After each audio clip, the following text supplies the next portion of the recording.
I have a problem, and that problem is I need to attach this steering column into our roll cage, which is the outside part of the steering column, I guess, and I need it to be removable, and I need it to turn really well. And one of you came up with a very easy, elegant solution in the last video, and that's to add a snap ring. Now, many of you know I'm brand new to lathe work and basic machining, and so in my head, this wasn't even a possibility yet, but now someone has unlocked this door, and with some basic stuff that I got from the hardware store and a little bit of time, I think we're going to be able to come up with a really solid solution for attaching this column and linking it up to our orbital.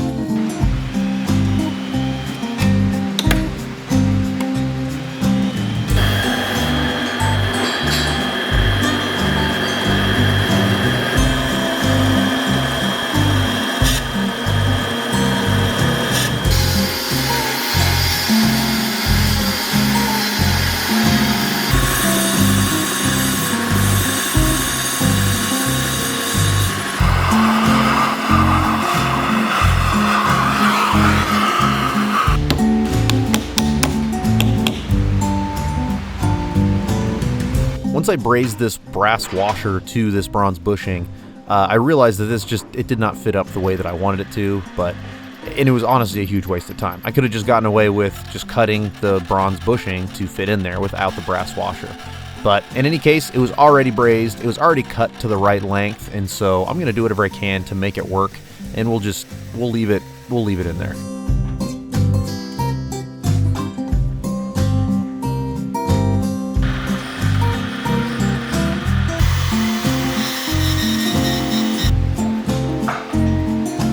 When I bought this Samurai, it came with a bunch of spare parts from multiple iterations and multiple ideas from multiple owners, and I had this random chunk of steering linkage, and I want to somehow use this as a way to adapt to our orbital in a very simple way, hopefully with just one joint.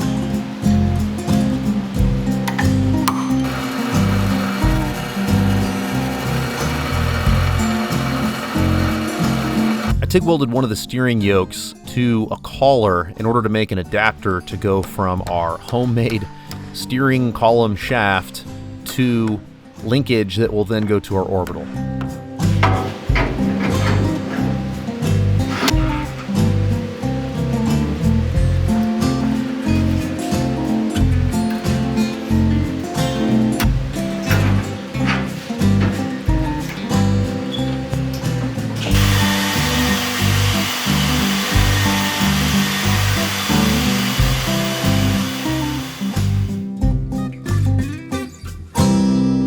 We have steering, and it doesn't go in or out anymore.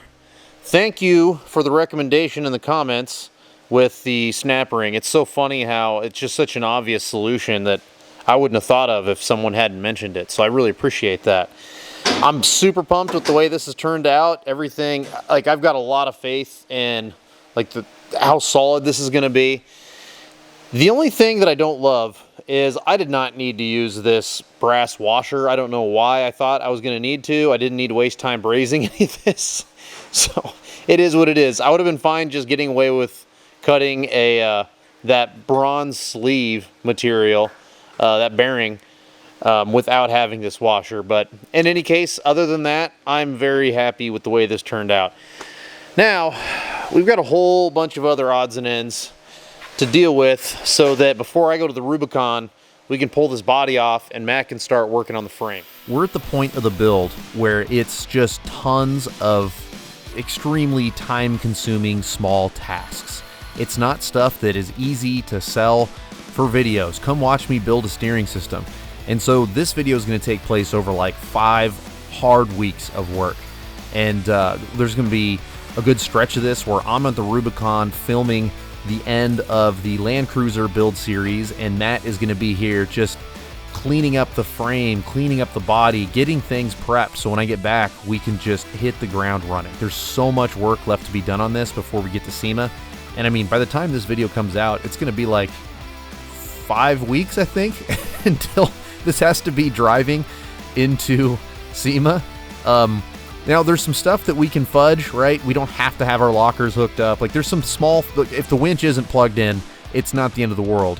But I would like to make this a turnkey wheeler by the time it gets to SEMA. So once we're done with SEMA, we can bring it back and we can hit some fun local trails and give this a really good shakedown run. But to be honest, that feels so far away when I'm still looking at an unpainted frame. I'm back from my Rubicon Fordyce trip. I'm back from the week of the trip. I'm back from the week of the editing. It was a marathon edit, but we got it done. And now I'm checking out all the work that Matt's been doing while I've been gone. Roll cage is 100% welded. Maybe I'll paint that sooner than later. Anyway, roll cage is 100% welded. The chassis has been 100% welded. He's been adding gussets. There were some tubes in here that were a little bit, they didn't look great. So we chopped those out, replaced them. We're making sure that we're building this with a solid foundation. And this is crazy how light this is and how rigid it is. I'm very pleased with the way the chassis is turning out. He's done a bunch of little things too, like we added a whole bunch of these little tabs from Barnes 4-wheel drive that allow you to zip tie plumbing and electrical up out of the way. So we've got zip tie tabs on both frame rails just to make it easy to secure things whenever we get to that point.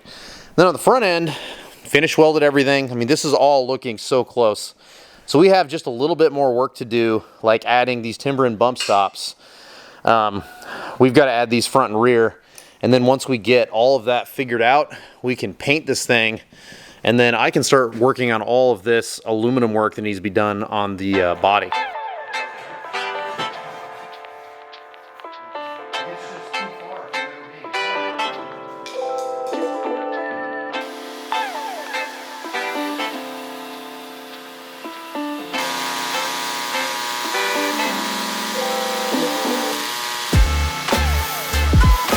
I've got a huge problem here. If you look closely, this TIG torch started melting. This is 100% my fault. So I upgraded the TIG setup for my Miller Multimatic 220 AC/DC, and I love the flex head. I love the lower profile. I did a whole bunch of research on what to get, and I went water cooled. And the water cooled setup is incredible because I'm able to weld, like, you know, this is 3/16. I've got it on settings for like 1/4 inch aluminum, whereas before in just a couple of minutes it would start cooking your hand, and now it stays nice and cold. But you have to have the radiator running in order for it to work and not melt. So as you can see, so what happened was I was TIG welding, I didn't have the camera on, and I pull up my hood and I see white smoke everywhere, and I've melted a whole bunch of this. But I called CK Worldwide, they're local.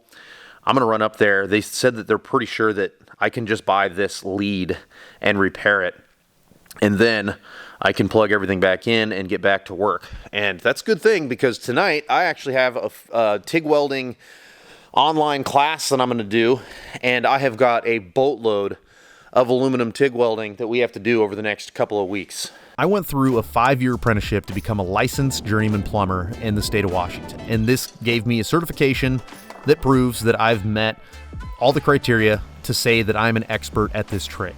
Then I very quickly moved up the ranks, became foreman on a bunch of different jobs, and I ran a bunch of work in Washington over the years. And it taught me a ton about not only the education that it takes to become a licensed expert, but all of the education that happens afterwards. And the reason that I bring this up is that I hit up my buddy Justin from the Fabrication series, great YouTube channel if you want to hone in on some of your fab skills. And I asked him about coaching, to what he recommended, and he works with a company called weldcoach.com. So I scheduled like a 90-minute session with Justin because even though I've been successfully building stuff with a TIG torch for the last like 10 years off and on, I knew that there's still so much to be learned, and having an expert watch you weld and give you little pointers and critiques is so valuable. This is something that I learned in the trades, that even though you can successfully do the job, it doesn't mean that you're done learning. So I think that once a year from here on out, I'm going to schedule an hour and a half or 2-hour session with Justin, and then all that in between time is just hood time and perfecting these different pointers and skills and stuff. And then hours, I need to put the hours in.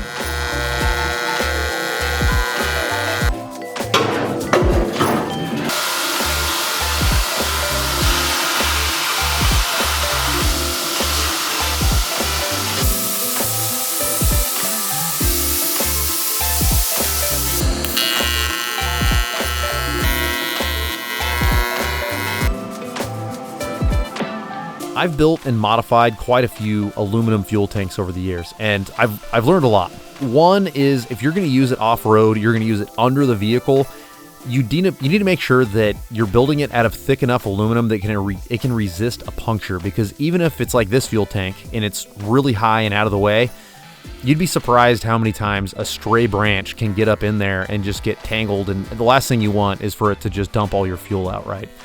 Two, I highly recommend doing baffles, and not everyone does baffles in their fuel tanks, but to be able to slow the velocity of that fuel down benefits you if you have a sending unit, because a sending unit can take a real beating in a fuel tank, so baffles will help slow that slosh side to side. Also, if you do like I did in this fuel tank and you weld your baffle right in the middle, it gives the tank really good like center support and actually makes the tank stronger anyway.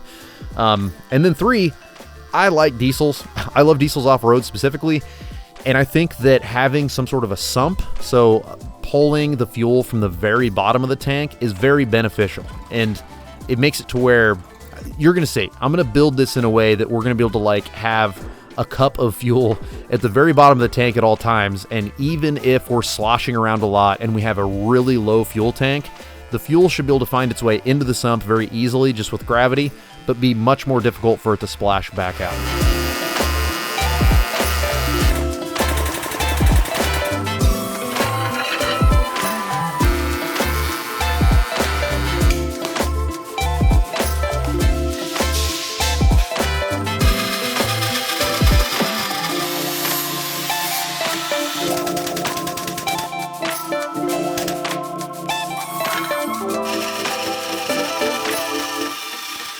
Something that I like to do that you don't see very common for some reason, but I do it with a lot of the diesels that I own, is I like a sump. I like something at the very bottom of the tank that will make sure that you can use like every drop of fuel if you're in a situation where, you know, you're just running a lot lower than you thought you were going to be.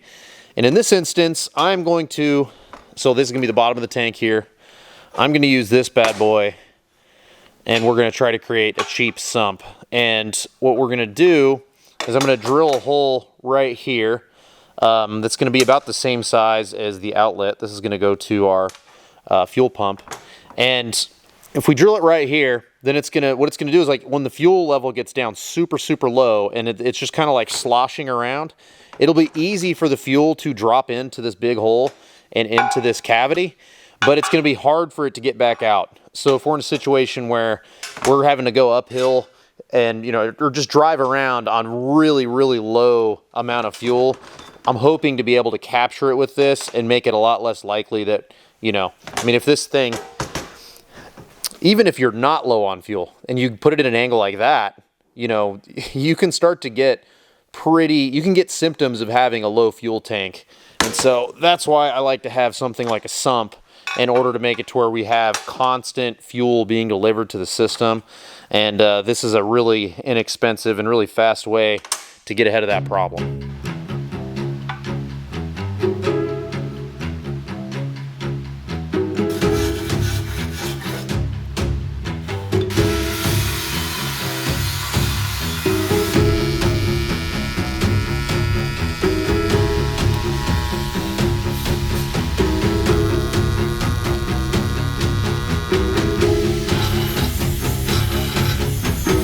I used an online fish tank calculator to calculate the size of this fuel tank. That might sound kind of silly, but it works great when you're trying to calculate out box shapes and figure out how many gallons is in that area. We're looking at about 7 gallons right now, and that's the same size tank that I had in my TJ with essentially the same motor.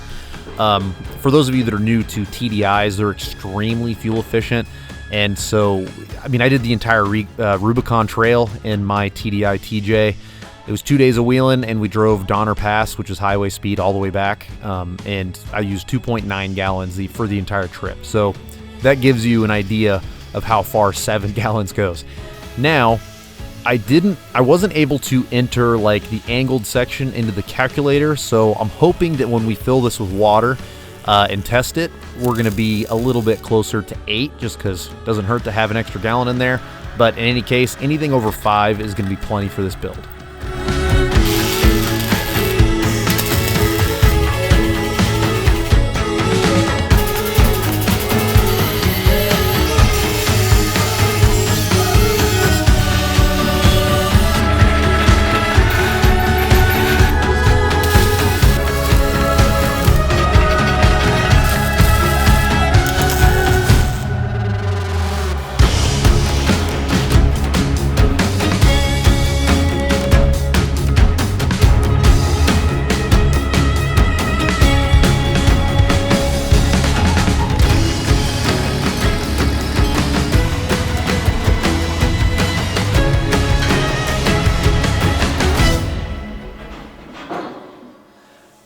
This is my first time seeing the Samurai as a buggy. There's no body on it, and it looks completely different in this version of it. And you can really see all the work we did. Now, as far as what's original, I mean, the only thing that I got from the original build, like the first generation of this Samurai on the series, was the steering column, the transmission, and the transfer case. That was the only stuff that was left from the original build. And that steering column is up there. That steering wheel will end up being wall art in here. But then on the show, Ian had went through multiple iterations of ideas, and he built tube chassis, which we still have some of those original frame rails. We've just built onto it in multiple dimensions. So this upper bar here, this is original, one that Ian built. This lower bar here is one that Ian built. This one here on both sides, this original slider is one that, these are ones that Ian put on, and then one original cross member. And that's it. After that, the previous owner had cut and changed. He cut the whole front off, and he had made a bunch of changes. And then he got overwhelmed with stuff at work, and this was a project that just sat out in the rain. And then by the time I got my hands on it, it was in really rough shape. A lot rougher shape than I was anticipating. So on the show, Ian had already, you know, taken the original body off and put an aluminum body on it, and all this tube work and all this stuff. And then by the time I got it, so much of it was so old and worn out, or, you know, you've got like Ian's work and then the previous owner's work, and you can see he did his best to like chop and tie things together. I don't know who did the work here, but this is not uncommon to see this stuff whenever you buy something that's been built by multiple people over multiple decades. Somebody chops some things, and then a little bit of spring back happens, and then when they try to build their slider to attach to it, it doesn't quite line up. They can't even weld it all the way around, and this stuff just happens. So I didn't want any of that. I wanted to chop anything like that out of here, give it a complete clean slate, and we're now at foundation. We have a really good place to move forward. It's so fun to look at this as a buggy, but after this week, after we finish all the body work, and that body goes back on there, we're never gonna be able to see it like this again, and it's gonna start to look like a Samurai, and it's kind of a bummer that it's gonna cover up so much of our hard work. But at the end of the day, I love buggies that look like cars, and I think it's gonna be really fun for this thing to roll onto the trail and actually look like a funky Samurai instead of like a ridiculous tube buggy, which is what it is. Anyway, enough blabbing. We've got a whole pile of parts from Trail Gear on the table, and now I need to start working on the steering. With most lightweight builds, I don't think you need a double-ended ram, but because we're using Unimog axles with portal boxes, we definitely need the extra steering strength to overcome the crazy scrub radius that we have. So I decided to use this kit from Trail Gear. It's got a pump, it's got a cooler, it's got lines, it's got every nut and bolt, all the linkage, a mount. This is a very complete kit. Some of this stuff we're not going to use. We'll just save it for a future project, and we'll get some like custom lines made locally just because of our particular application. But in any case, I like that this double-ended ram is keyed, so you can actually lock it into place with the 4 clamps. This is a very well thought out kit, and it is perfect for this application.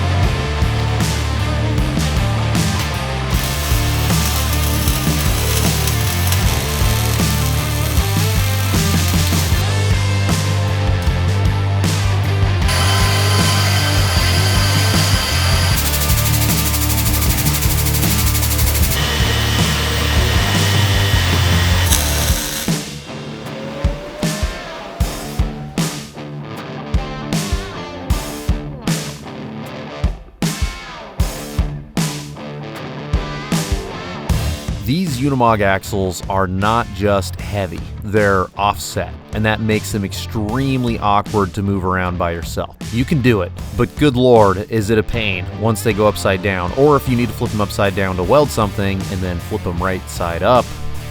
It's tough without the assistance of equipment or a friend. Where, you know, a lot of people...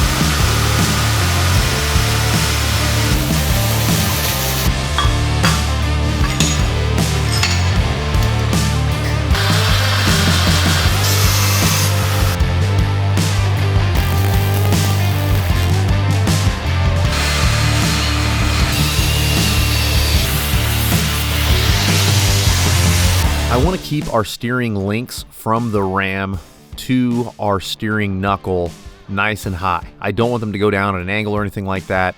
So we're going to need to build some sort of a spacer. We're going to need to build some sort of a steering arm that is going to be double shear, meaning that it's going to be supported on the top and the bottom of the bolt and the joint.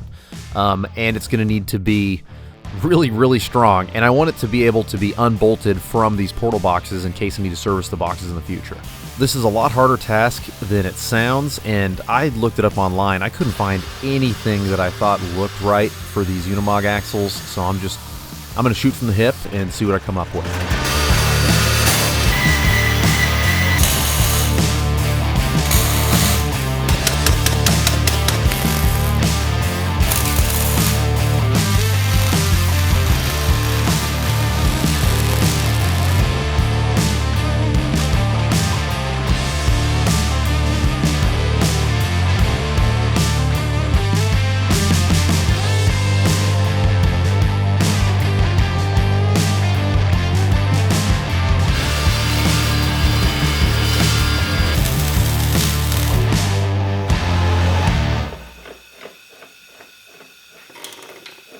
That was a ton of work to get this in here. I wonder what this weighs. Next video, I tell you what, when we pull this back out, I will definitely weigh this. I want to weigh it with like wheels, tires, brakes. As you can see, we put a battery on the axle, which we'll get to here in just a second. I mean, like we skinned a whole bunch of this tube in order to give it a bunch of bash resistance. I want this to be a 10-year buggy, meaning I want to be able to beat the crap out of it for 10 years, and I don't want to have to tear it back down and redesign anything. I really want to make all this stuff in a way that it can last for a long time and be relatively trouble-free, as trouble-free as you can make a buggy. But we've got that double-ended ran from Trail Gear. Looks outstanding. We did partner with them actually for this, so we do have a coupon code if you want to save 10% on Trail Gear. I'll put all the links in the description of this video so you can see this exact steering kit. You'll have our coupon code and all that stuff.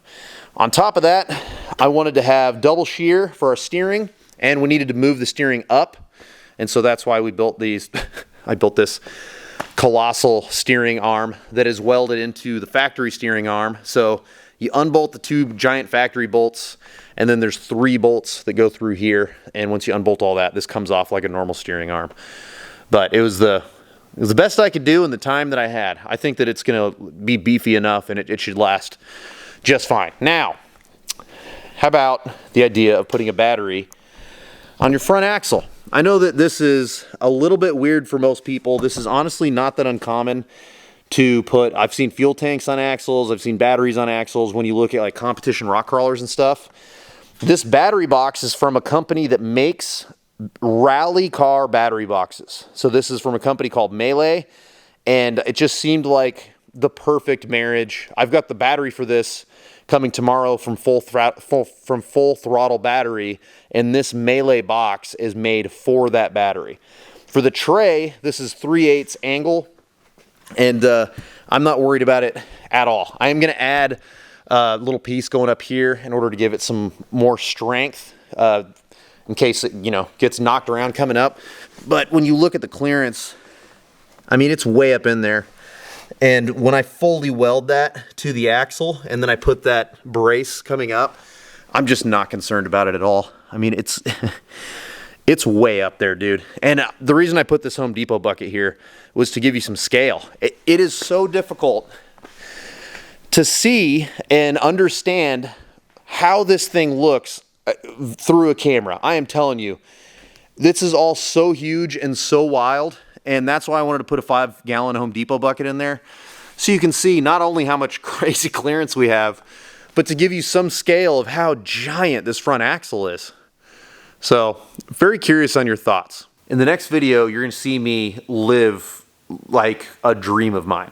I have wanted to, once I started building vehicles, it was a dream to have one of my projects at SEMA. And like the next video, I'm going to realize that dream. From right now, it's 30 days until I need to have this, like we're either going to be pushing it or idling it into the power stop brake booth. And there's no doubt that it'll be unfinished. Like, I just don't know how unfinished at this point. I'm very optimistic, but I've done enough of these builds to know that there are little lingering things that will tax you for days. Will we have all the electrical, all the plumbing, everything done, and then we have a no start and I don't have time to troubleshoot it? I don't know, but you're going to be there with me. I'm going to film the entire next 4 weeks, but I won't release the next video until we're at SEMA and you get to live my dream with me. I appreciate you guys watching all these videos, and I appreciate you buying merch and supporting us. It's amazing.